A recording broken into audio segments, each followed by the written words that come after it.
dibunuh hanya karena tidur di dalam masjid.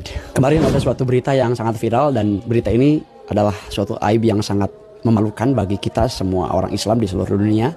Bahwasanya ada seorang mahasiswa yang dia itu tiduran di masjid karena kecapean. Ternyata dia itu malah dianiaya sampai dibunuh oleh masyarakat sekitar hanya karena ini dianggap menyalahi aturan. Bahwasanya di dalam masjid itu tidak diperbolehkan untuk tidur.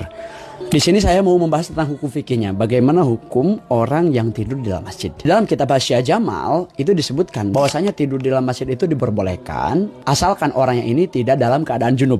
Karena kita tahu salah satu hal yang dilarang bagi orang yang junub adalah dia itu muksu atau berdiam diri di dalam masjid. Karena kata Allah di dalam Al-Quran, wala junuban illa ambiri sabilin hatta tastagsilu. Kenapa diperbolehkan tidur dalam masjid? Ya karena tidur ini hukumnya mubah. Sedangkan sesuatu yang mubah itu tergantung niatnya. Makanya kata Nabi Muhammad SAW, beliau itu pernah bersabda, ma anzalallahu fiha syai'an illa hadhil ayat al-fadah al-jami'ah. Allah itu tidak pernah menurunkan ayat yang lebih mencakup, yang lebih detail selain ayat ini, yaitu faman ya'mal misqala dzarratin khairan yarah wa may ya'mal misqala dzarratin syarran yarah.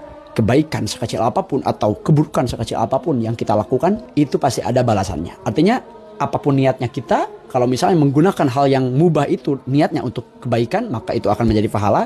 Tapi kalau misalnya niatnya untuk melakukan keburukan, maka itu akan menjadi dosa.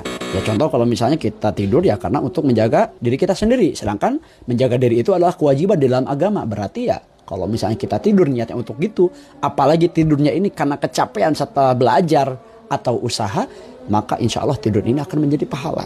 Makanya saya tuh heran kenapa zaman sekarang tidur di dalam masjid itu seakan-akan kayak tersangka gitu. Saya juga kalau misalnya sholat di masjid-masjid yang megah kayak di Jabodetabek atau di Jakarta itu sangat takut untuk tiduran. Padahal dulu itu masjid itu bukan digunakan untuk ibadah aja. Bahkan proses belajar mengajar, bahkan orang-orang yang nikah, bahkan politik untuk perang juga itu dibahas semuanya di dalam masjid. Tapi kenapa sekarang masjid itu kayak khusus untuk ibadah aja gitu? Karena ya Nabi juga sering tidur di masjid. Bahkan kenapa hadis itu banyak diriwayatkan oleh Abu Hurairah? Karena Abu Hurairah itu tinggalnya di masjid. Sedangkan Masjid Nabawi itu letaknya dekat dengan rumahnya Rasulullah SAW.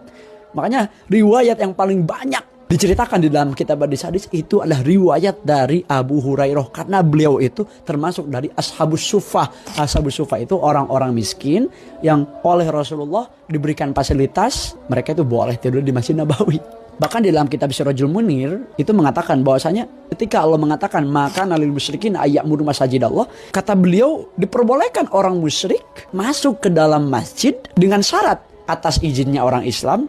Apalagi kalau misalnya orang